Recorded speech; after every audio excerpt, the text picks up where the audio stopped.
Okay, good morning, everyone. So, yesterday we just saw the introductory part of right of resale, correct? We read the introduction also. और मैंने आपको एक example दिया था. Let us revise that again. So, the example was that there is this buyer जो वो seller को कहता है that 10 kgs of wheat side में निकाल के रखना, मैं कल आके लेके जाऊंगा. Correct, this was the example which we took yesterday. So यहाँ पर बायर इंस्ट्रक्ट्स द सेलर और गिव्स एन ऑर्डर, ठीक है, थ्रू एनी कम्युनिकेशन मोड. और वो ऑर्डर क्या देता है, that keep this much amount, that is 10 kgs of wheat aside. I will come tomorrow and pick up. But eventually the buyer does not show up. ठीक है, सो buyer ने तो कहा था that I will come within a day, ठीक है, but now it's been a week, it's been 2 weeks, it's been a month. The buyer does not show up. So what will the seller do in such a case? The seller will wait for a reasonable period, right, like 1 week or 2 weeks to the maximum, and he will sell this 10 kgs of wheat which was kept as a provision to some new customer. Correct, क्योंकि आप इसके लिए हमेशा तो नहीं रुक सकता है ना. He has to make a choice. So of course he will wait for some period, he will wait for a week और so, and then he will sell it to a new customer. So in short हमने पढ़ा क्या था कल, जब ये new customer को cell करता है तो ये कौन सा राइट एक्सरसाइज कर रहा है seller, he is exercising right of resale. ठीक है, so when the seller sales the same quantity to some new customer after waiting for a reasonable time for this old buyer, so he is exercising in such a case the right of resale. ठीक है, सबको clear है ये? तो अब इसी examples के basis पर हम बाकी के सारे प्रोविजंस पढ़ने वाले हैं. ठीक है, इसके जो भी रिस्पेक्टिव रूल्स होंगे.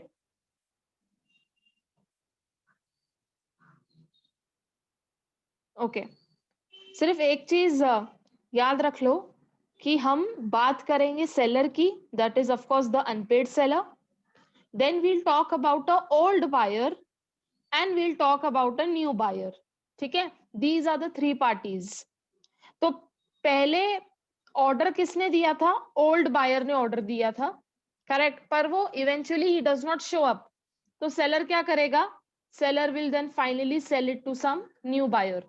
ठीक है, so these are the three parties, these are the three names. Okay, और इसके ऊपर पूरा कंस्ट्रक्शन बेस्ड है. ठीक है, now let us read one by one. देखो फर्स्ट रूल क्या कहता है, where the goods are of perishable nature. What is perishable nature? जिनकी एक्सपायरी डेट बहुत कम होती है. ऐसे कौन से गुड्स होते हैं? Fruits, vegetables, correct, flowers, meat. ठीक है, तो ये सारे जो चीजें हैं, these are called as perishable goods, जो जल्दी से डैमेज्ड हो जाते हैं या जिनकी लाइफ बहुत कम होती है. ठीक है, तो आपको चाहिए, you can write down the examples.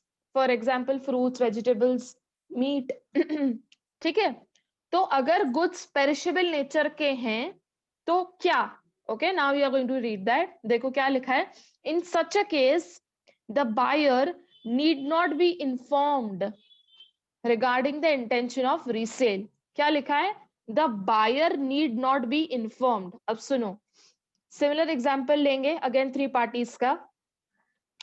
तो ये जो ओल्ड बायर है, इसने सेलर को कहा कि 10 kgs ऑफ से पटेटोज, ठीक है, 10 kgs ऑफ पटेटोज साइड में रख देना.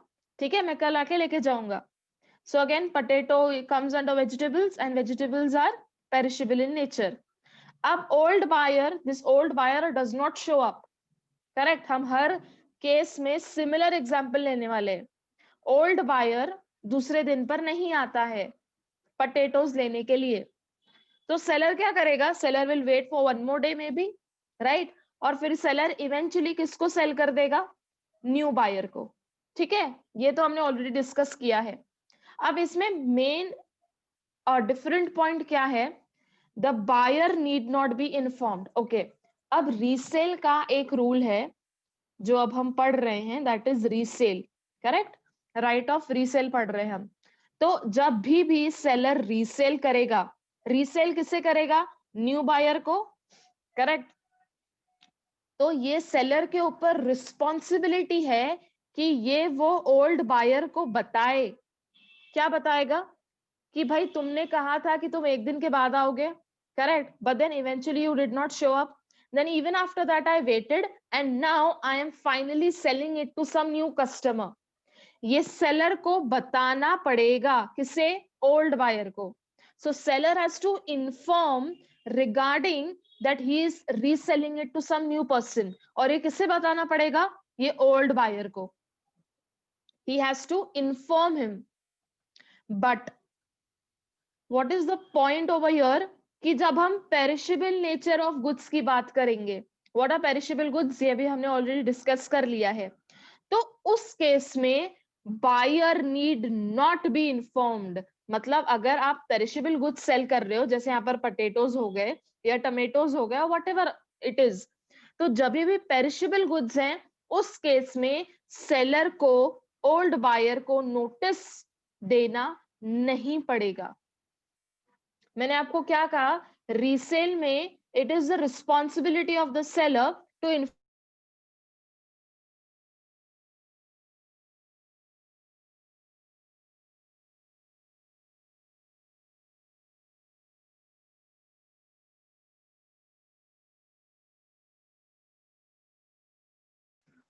I'll just erase this part out।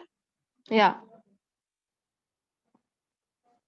क्या लिखा है, the buyer need not be informed, मतलब बायर को इन्फॉर्म करने की जरूरत नहीं है, और इन्फॉर्म करता कौन है, ये सेलर करता है। तो जब भी आप पेरिशेबल गुड्स सेल कर रहे हो तो आपको ओल्ड बायर को बताने की जरूरत नहीं है कि आप कोई न्यू कस्टमर को आप सेल कर रहे हो, ठीक है। रीजन क्या होगा इसका, देखो पहले ही वो पेरिशेबल गुड्स हैं, पहले ही उनकी लाइफ कम है, फिर उसके बाद again you have to give a notice to the old buyer, तो इसमें टाइम तो चला जाएगा। फिर आप ये न्यू बायर को कब गुड्स दोगे, जब तक आप इसे सेल करोगे तब तक तो वो डैमेज्ड भी हो जाएंगे, ठीक है। So what are the speaking of in the first point, कि अगर आप पेरिशेबल गुड्स सेल कर रहे हो, अब ये सेलर क्या सेल कर रहा था, he was solely dealing in potatoes and tomatoes, ठीक है। तो अगर आप पेरिशेबल गुड्स सेल कर रहे हो और ये ओल्ड बायर खरीदने नहीं आता है अगले दिन, so then you can directly sell it to this new customer। इसको बताने की जरूरत नहीं है, ठीक है, ओल्ड बायर को नोटिस देने की जरूरत नहीं है, ठीक है। आप डायरेक्टली इसे सेल कर सकते हो, किसे, न्यू कस्टमर को या न्यू बायर को, whoever it is, ठीक है। So seller need not inform this old buyer, he can directly sell it to the new customer, या वो एक दो दिन रुकेगा, ठीक है, and then finally he will sell it to some new customer without informing the old buyer, ठीक है। सो दिस इज, हमने अब यहाँ पर कौन से गुड्स की बात की, पेरिशेबल गुड्स की बात की, ठीक है। अब कौन से दो टाइप के गुड्स होते हैं, देर आर ईदर, गुड्स का क्लासिफिकेशन क्या है, ईदर पेरिशेबल होते हैं, ईदर ड्यूरेबल होते हैं, करेक्ट। तो अब जो बाकी के प्रोविजंस है ना, वो ड्यूरेबल गुड्स के ऊपर बेस्ड है, ठीक है। ड्यूरेबल गुड्स का, जिनकी लाइफ बहुत होती है, ऐसे commodities, whatever you can take, ठीक है। So the first rule was regarding perishable goods, ठीक है। पॉइंट 2 देखो अब, where he gives notice to the buyer of his intention to resell the goods। मतलब मैंने आपको यहाँ पर क्या लिखा है, जब भी आप रीसेल करोगे, ठीक है, जब भी आप रीसेल करते हो कोई न्यू बायर को, तो ये रीसेल करने से पहले आपको ओल्ड बायर को बताना पड़ेगा कि आप ऐसा रीसेल कर रहे हो। किसे बताना पड़ेगा, this seller has to give a notice to the old buyer that as you did not show up, so now I am finally selling it to some new customer। ये बताना पड़ेगा, ठीक है। देखो अब इसमें देखो क्या लिखा हुआ है, okay. If after the receipt of such notice the buyer fails within a reasonable time to pay the price, the seller may resell the goods. Okay, so इसका आप वर्किंग देखते हैं कि क्या होता है. अब ये सेलर ऑफ कोर्स रुकेगा एक दिन के लिए, राइट? फिर ये ओल्ड बायर को एक नोटिस सेंड करता है. ये नोटिस में क्या लिखा होता है कि you told me that you will come the other day but then you did not show up. Now I am giving you one more day. मतलब सेलर उसे एक और दिन देता है. So seller, I am giving you one more day. Okay, come tomorrow and pay for the goods, else if you do not show up tomorrow also I will sell it to some new customer. ठीक है, तो notice के अंदर क्या लिखा होगा कि firstly you did not show up, fact number 1. ठीक है, सेकंड पॉइंट क्या लिखा होगा कि मैं तुम्हें एक और दिन दे रहा हूं, कल आके पे कर दो गुड्स एंड गुड्स लेके जाओ. बट अगर आप कल भी नहीं आते हो then I will finally sell it to some new buyer और न्यू कस्टमर. ठीक है, तो नोटिस में इन टोटल 2 चीजें लिखी होती हैं.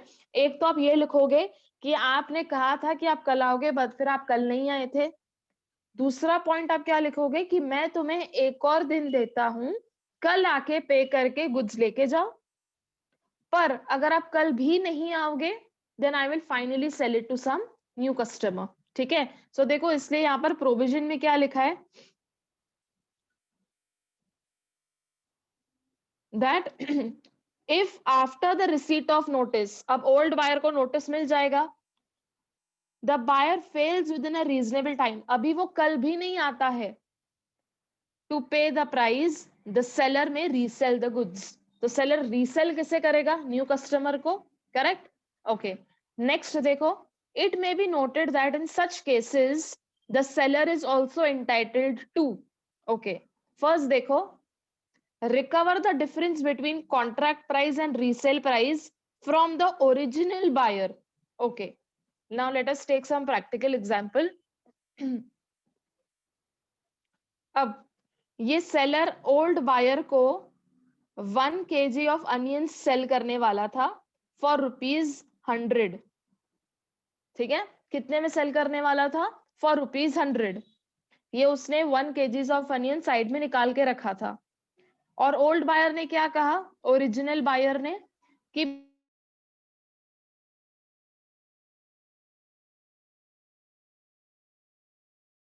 लेके come to. Now in this happen, अब ये कौन से गुड्स में आते हैं? Onions again come in perishable goods, correct, because onion comes in vegetables, vegetables are perishable. तो क्वेश्चन 1 ये है, क्या सेलर को ओल्ड बायर को नोटिस देने की जरूरत है? The answer is no. Correct, notice, क्योंकि हमने फर्स्ट पॉइंट में क्या पढ़ा था, जब आप पेरिशेबल नेचर ऑफ गुड्स की बात करोगे उसमें नोटिस नहीं देना है. करेक्ट, तो सेलर क्या करेगा? एक दिन वेट करेगा, 2 दिन वेट करेगा and then finally he will sell it to some new buyer. Correct, जब ये सेलर न्यू बायर को सेल करेगा तो तभी मार्केट में 1 kg ऑफ अनियन का प्राइस ₹80 हो गया था. कितना हो गया था? 80 रुपीज हो गया था. 100 से गिर के 80 हो गया था. So now don't you think यहाँ पर seller is facing a loss? अगर वो इसे सेल करता और ये टाइमली आके लेके जाता अनियंस तो कितने में सेल करता? 100 रुपीज में. करेक्ट, फिर the original buyer did not show up, seller भी 1-2 दिन रुका था फिर भी वो नहीं आया, तो सेलर ने फाइनली किसे सेल कर दिया? कोई न्यू कस्टमर को. For how much? फॉर ₹80. तो यहाँ पर सेलर का नुकसान कितना हो रहा है? ₹20. Correct, what is the loss which is suffered bye the seller? ₹20.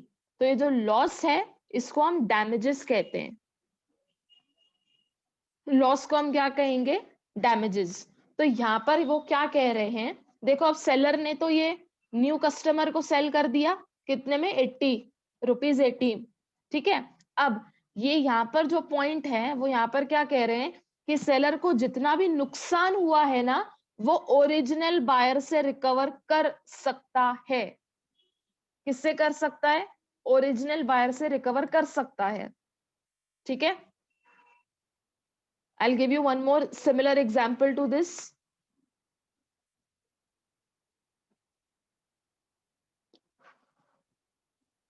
Okay, अब यहाँ पर जो एग्जाम्पल से रिलेटेड प्रोविजन है, वील टेक दैट एग्जाम्पल। ठीक है, अब यहाँ पर है seller, this is the original buyer. ठीक है, अब ओरिजिनल बायर ने कहा था टू कीप 2 बेडशीट्स असाइड। ठीक है, और वो 2 बेडशीट्स की टोटल वैल्यू थी ₹500। हम किसकी बात कर रहे हैं? हम बेडशीट्स की बात कर रहे हैं। ठीक है, अब original buyer does not show up the other day, he does not show up. तो क्वेश्चन ये आता है कि क्या सेलर को ओरिजिनल बायर को नोटिस देने की जरूरत पड़ेगी क्या इस केस में? तो आपको ये क्वेश्चन आंसर करना है तो आपको पहले क्या देखना पड़ेगा कि कौन से टाइप के गुड्स हैं। तो यहाँ पर मैंने आपको क्या कहा, कौन से टाइप के गुड्स हैं? These are bedsheets. Are bedsheets perishable nature? नहीं, ये तो ड्यूरेबल नेचर के होते हैं। ठीक है, तो यहाँ पर गुड्स कौन से टाइप के हैं? They are not perishable. तो यहाँ पर अगर सेलर को कोई न्यू कस्टमर को सेल करना है, so seller has to of course inform the original buyer. Correct? कैसे इन्फॉर्म करेगा? नोटिस देके, है ना, क्योंकि यहाँ पर नोटिस देना कंपलसरी हो जाता है। करेक्ट? क्योंकि हम यहाँ पर कौन से गुड्स की बात कर रहे हैं? Which are not perishable in nature. ठीक है, पेरिशेबल होते हैं तो नोटिस नहीं देना है, पेरिशेबल नहीं है तो नोटिस देना कंपलसरी है। ठीक है, तो अब ये सेलर ने ओरिजिनल बायर को एक नोटिस भेजा था और नोटिस में ये लिखा था कि आई am giving you 2 more days, come and pay for the goods. पर ओरिजिनल बायर 2 दिन के बाद भी नहीं आता है, तो अब फाइनली सेलर क्या करेगा? Seller will sell it to some new customer, और जब ये न्यू कस्टमर को सेल करता है तब बेडशीट्स का टोटल वैल्यू 500 से गिरकर 480 हो जाता है। ठीक है, so now seller has to sell the 2 bed sheets to the new customer for how many rupees? For how much? For 480 rupees. तो अगेन यहाँ पर सेलर का वापस से नुकसान हुआ है। कितना लॉस हुआ है? Let's say ₹20। तो मैंने आपको प्रोविजन क्या बताया था कि अगर सेलर को कोई भी नुकसान होता है so he can recover it from the original buyer. क्यों ओरिजिनल बायर से रिकवर करेगा? सो बिकॉज उसके वजह से ही सेलर को ₹20 का नुकसान हुआ है। अगर ये ओरिजिनल बायर टाइम पर आता तो कितने में खरीदता था? 500 में। पर ये टाइम पर नहीं आया, इसके वजह से डिले हुआ, फिर मार्केट का प्राइस 500 से 480 हो गया। Correct? So now this seller sold it to a new customer for how much? For 480 rupees, and hence the seller suffered a loss of ₹20. Correct? So now this ₹20 he can recover it from the original buyer. पर इसके लिए एक condition है। Condition है मतलब क्या?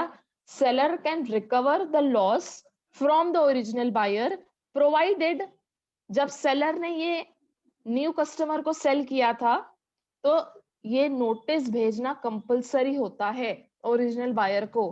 अगर same example है पर सेलर नोटिस भेजना भूल गया था, so can he recover the loss? The answer is no. तो लॉस रिकवर करने के लिए आपको एक कंडीशन को कंप्लाई करना पड़ेगा, और वो कंडीशन क्या है? Provided you have sent this notice to the original buyer. ठीक है, अगर आपने सक्सेसफुली पूरा प्रोसीजर कंप्लीट किया है, आपने नोटिस भी भेजा था ओरिजिनल बायर को, आपने उसे एक्स्ट्रा टाइम भी दिया था, पर फिर भी वो नहीं आया। ठीक है, उसके बाद जाके आपने किसी न्यू कस्टमर को सेल किया है, then it is a valid transaction. उस केस में अगर सेलर को नुकसान हो जाता है so then he can recover it from the original buyer. ठीक है, तो यहाँ पर हमने किसकी बात की है? यहाँ पर we have spoken about a loss. Correct? Now don't you think we should also speak about profits? जैसे सिमिलर एग्जाम्पल लेते हैं, बिल्कुल ये सेलर है, ये है ओरिजिनल बायर। ठीक है, ओरिजिनल बायर ने सेलर को कहा था कि to keep 2 bedsheets aside, but then he eventually did not show up. ठीक है, अच्छा, ये सेलर ओरिजिनल बायर को कितने में सेल करने वाला था? 500 में। करेक्ट? 500 में सेल करने वाला था। अच्छा, पर ये original buyer he does not show up. तो नेक्स्ट स्टेप क्या होता है? सेलर को एक नोटिस सेंड करना पड़ता है कि भाई मैं तुम्हें और 3 दिन देता हूं, आके बेडशीट्स का प्राइस पे करके बेडशीट्स लेके जाओ। करेक्ट? उसके बाद भी वो नहीं आता है, सब फाइनली सेलर करेगा क्या? seller will sell it to a new customer, correct? He will sell it to a new customer. और जब ये न्यू कस्टमर को सेल करता है तो मार्केट में वो बेडशीट्स का वैल्यू 530 हो जाता है। तो यहाँ पर सेलर को लॉस होता है या प्रॉफिट होता है? ऑफ कोर्स प्रॉफिट होगा, करेक्ट, क्योंकि वो ओरिजिनल बायर को कितने में सेल कर रहा था? 500 में। अब original buyer did not show up, did not come whatsoever, फिर सेलर ने इसे नोटिस भी भेजा था, ठीक है, फिर फाइनली जाके सेलर ने कोई न्यू कस्टमर को सेल किया। कितने में सेल किया? 530 रुपीज में। तो यहाँ पर प्रॉफिट कितना हुआ?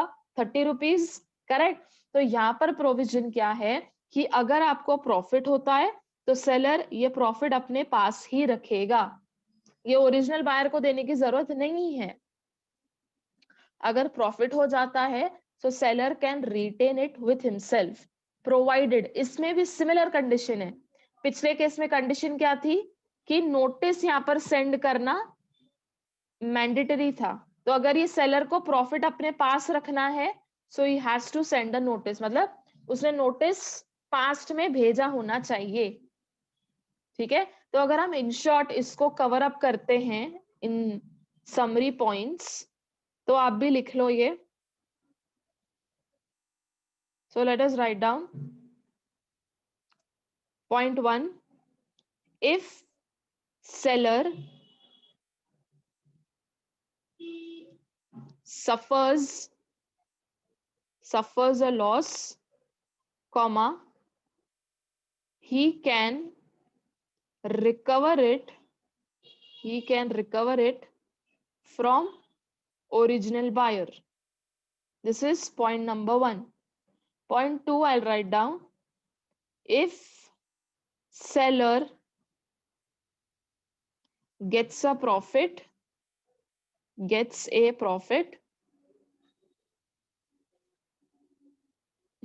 comma, he can retain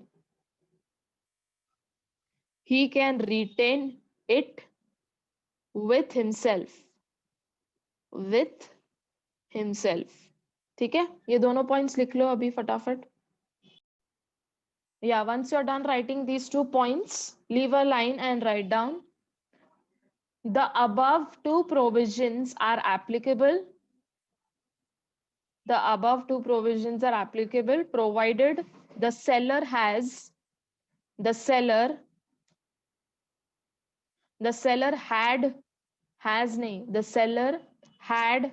sent a notice to the original buyer, provided the seller had sent a notice to the original buyer regarding his intention of resale, ठीक है। क्या लिखा है? The above 2 provisions are applicable if the seller had sent a notice to the original buyer,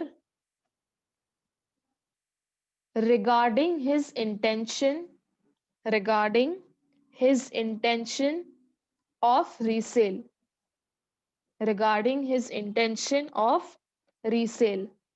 Done? Yes, now we have seen the provisions. Let us read. Okay, क्या लिखा है? Okay, it may be noted that in such cases on resale, the seller is also entitled to recover the difference between contract price and resale price from the original buyer as damages. मतलब क्या? अगर आपको loss हुआ है तो आप recover कर सकते हो from the original buyer as damages, ठीक है। अच्छा, लॉस के केस में कॉन्ट्रैक्ट प्राइस कितनी थी? आई से हाँ, हमने अनियंस का एग्जांपल लिया था, करेक्ट। तो कॉन्ट्रैक्ट प्राइस 100 रुपए थी जो आप ओरिजिनल बायर को बेचने वाले थे, और रीसेल प्राइस कितनी हो गई थी? ₹80। तो नुकसान कितना हुआ था? 20 रुपीज का, करेक्ट। तो that you can recover it from the original buyer as damages, okay. और पॉइंट 2 में देखो क्या लिखा हुआ है, see what is written in point 2. He can retain the profit if resale price is higher than contract price. तो second example में जहां पर हमें प्रॉफिट हुआ था तो उसमें रीसेल प्राइस कितना था 530 was the resale price, correct, bedsheets का, और कॉन्ट्रैक्ट प्राइस कितना था 500. तो यहाँ पर प्रॉफिट कितना हुआ था 30 रुपीज, करेक्ट. तो उसके लिए क्या लिखा है, he can retain the profit, है ना. तो लॉस होता है तो आप रिकवर कर सकते हो. सो राइट डाउन 20 रुपीज के यहाँ पर रिकवर, और यहाँ पर 30 रुपीज जो प्रॉफिट हुआ है उसके इधर लिखो रिटेन. ठीक है. Okay, late us read ahead.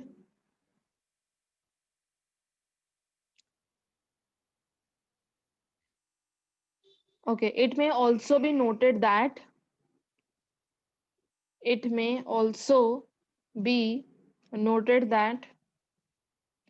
the seller can recover damages and retain the profit only when, यहाँ से important है, only when the goods are resold after giving a notice of resale to the buyer. मतलब मैंने आपको already आपने लिख दिया है ये कि अगर ऊपर के ये जो प्रॉफिट है या जो लॉस है ये प्रॉफिट है, अगर ये जो दो प्रोविजंस में लिखा हुआ है if you have to comply with this, तो एक कंडीशन है. वो कंडीशन क्या थी, after giving a notice of resale to the buyer. ठीक है. तो नोटिस देना कंपलसरी है अगर आपको लॉस रिकवर करना है या अगर आपको प्रॉफिट रिटेन करना है. So you have to make sure that you have complied with the previous provisions of sending a notice. ठीक है. आगे देखो क्या लिखा है. Thus, if the goods are resold by the seller without giving a notice, मतलब आपने notice नहीं दिया था, ओके, और आपने डायरेक्टली रीसेल कर दिया, उस केस में देखो क्या होगा. If the seller without giving any notice to the buyer, अगर रीसेल करता है, the seller cannot recover the loss suffered on the resale. मतलब देखो, अगर आप नोटिस नहीं सेंड करते हो और आप डायरेक्टली रीसेल कर देते हो, फिर अगर आपको नुकसान हो जाता है कुछ, तो आप वो ओरिजिनल बायर से रिकवर नहीं कर सकते हो. क्यों? क्योंकि आपने कंडीशंस कंप्लाई नहीं की हैं. ठीक है. So I will highlight this part again. Okay, if the goods are resold by the seller without giving a notice, the seller cannot recover the loss suffered on the resale. तो अगर आपको चाहिए तो आप ये notebook में लिख लो.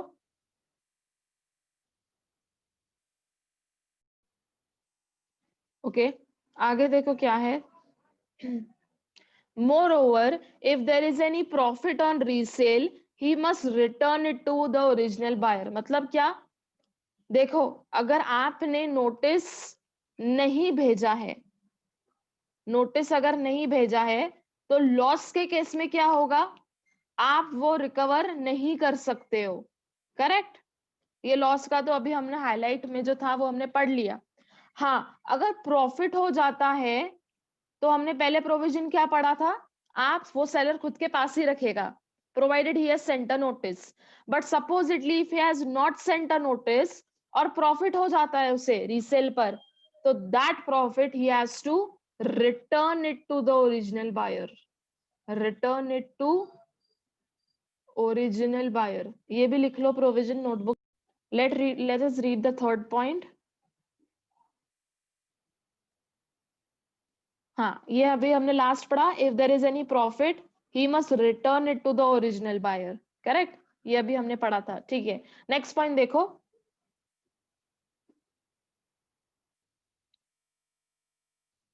Where an unpaid seller who has exercised his right of lien और stoppage in transit resells the goods. मतलब क्या, अगर एक कोई अनपेड सेलर है जिसने प्रीवियस 2 राइट्स एक्सरसाइज की हैं, कौन से 2 राइट्स हमने पढ़े थे, राइट ऑफ लीन और राइट ऑफ स्टॉपेज. उस केस में देखो, the subsequent buyer acquires good title as against the original buyer despite the fact that notice of resale was not been given by the seller to the original buyer. Okay, अब सुनो, simple सा provision है. अब मैंने आपको हर बार क्या बताया है कि जब भी हम रीसेल करेंगे तो नोटिस भेजना कंपलसरी है. नोटिस भेजना कंपलसरी है. करेक्ट. इसका एक एक्सेप्शन हमने डिस्कस किया था. कौन सा एक्सेप्शन था, अगर पेरिशेबल गुड्स हैं उस केस में नोटिस मत भेजो. करेक्ट। ये हमने एक एक्सेप्शन ऑलरेडी डिस्कस हमने किया था, फर्स्ट पॉइंट ही है। In case if the goods are of perishable nature then don't send the notice. Correct. इसके पीछे रीजन क्या है वो भी हमने देख लिया। पेरिशेबल गुड्स की लाइफ ऑलरेडी कम होती है तो कोई सेंस नहीं बनता है। ठीक है। अच्छा, ये एक्सेप्शन नंबर 1 है। एक दूसरा एक्सेप्शन है जो अभी हमने जस्ट देखा। अगर हम ऐसे सेलर की बात कर रहे हैं जिसने ऑलरेडी राइट ऑफ लीन भी एक्सरसाइज किया था, राइट ऑफ स्टॉपेज भी एक्सरसाइज किया था, और अब फाइनली वो रीसेल करने की कर रहा है। ठीक है, मतलब before reselling the goods he has already exercised the first right, that is right of lien, and he has already exercised the second right, that is right of stoppage. If there is any seller who has previously exercised the first two rights and now he is reselling them, उस case में भी notice भेजना necessary नहीं है। ठीक है, अभी आपको आई होप समझा होगा। तो अगर ऐसा कोई क्वेश्चन आता है that list down the two events or the two provisions in which notice send करना important नहीं है, तो कौन से दो पॉइंट्स लिखोगे? in case of perishable goods, और सेकेंड पॉइंट क्या होगा? if the seller has already exercised the previous two rights and now he is exercising the third right, that is right of resale, तो इस case में आपको notice भेजना compulsory नहीं होता है। ठीक है, so we have already discussed the two exceptions. if you want you can also write this down so that छोटे छोटे अगर आप नोट्स बनाते हो तो पढ़ने में भी आसानी होती है। तो हाँ सॉरी, पॉइंट 3 हो गया। नेक्स्ट पॉइंट देखो अब। A resale by the seller where right of resale is expressly reserved in a contract of sale. ठीक है, अब इस पहले हेडिंग का आप मतलब समझ दो। अब देखो, फॉर द टाइम बीइंग हम बात करते हैं सेलर की और ओरिजिनल बायर की। Correct, these are the first two parties. अच्छा, अब ओरिजिनल बायर और सेलर के बीच में एक अग्रीमेंट बना था। क्या बना था? एक अग्रीमेंट बना था जिसमें both the parties had discussed कि अगर ओरिजिनल बायर आके नहीं लेता है गुड्स तो उस केस में सेलर डायरेक्टली रीसेल करेगा। ये किसमें लिखा है? अग्रीमेंट में। पढ़ लेते हैं, देखो क्या लिखा है। Sometimes it is expressly agreed between the seller and the buyer that in case the buyer makes a default.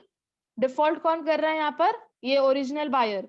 in case if the buyer makes a default in the payment of price, the seller will resell the goods to some other person.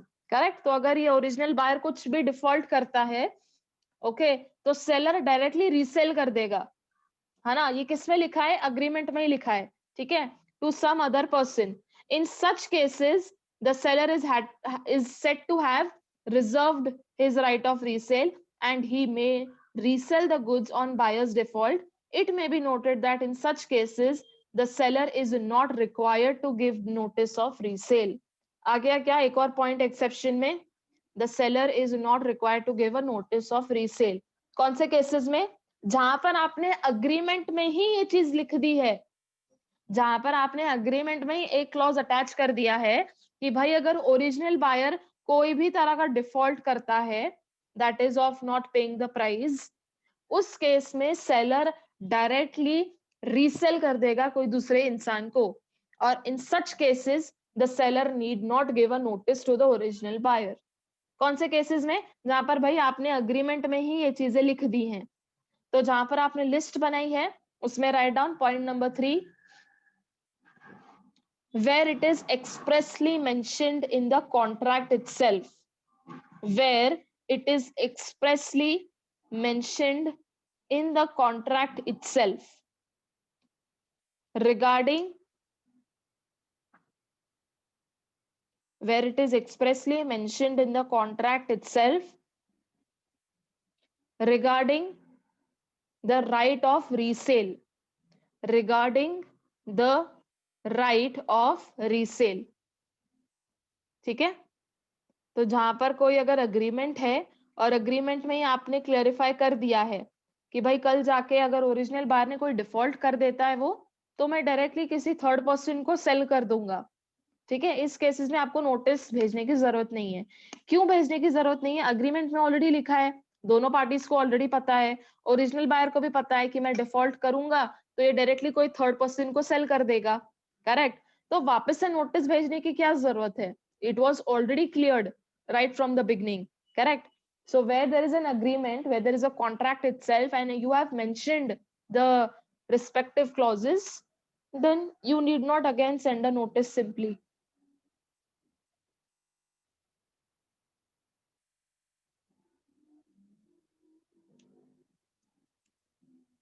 तो जो ये 0.5 है उसे cut कर दो, this is not relevant. 0.5 को simply cut कर दो, ठीक है? So here we complete the right of resale. Okay. So we have completed all the rights. Yes. So yeah, we are done with the 3 rights. Now, if you see on the next page, अच्छा पहले एक diagram एक check कर लो। देखो diagram में हमारे ये सारे पॉइंट्स हो चुके हैं, lien, stoppage and resale, correct? These were against goods. ये किसके राइट्स हैं? Rights of an unpaid seller. अच्छा, these are one set of rights. एक और सेट है that is against the buyer. Now come to that page जो अभी next है, राइट ऑफ,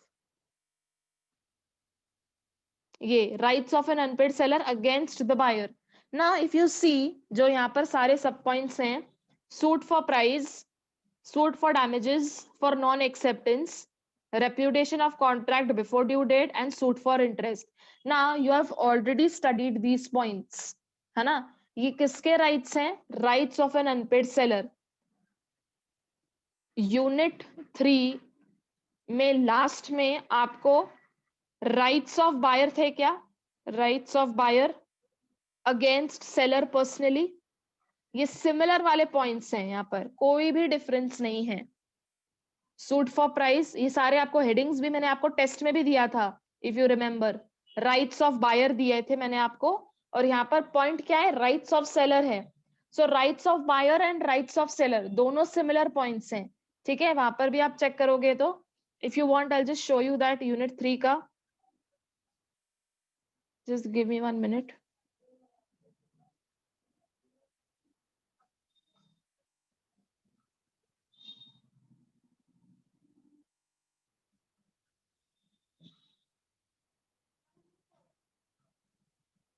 देखो ये सारे पॉइंट्स हैं।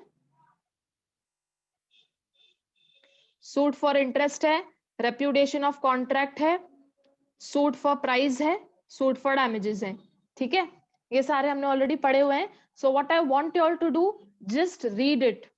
जो यूनिट 4 में अब है हमारे सारे जो नेक्स्ट रीसेल के बारे बाद जो राइट्स हैं, जस्ट एक बार पढ़ लेना। Tomorrow we will of course discuss them, ठीक है? But then just read it for once.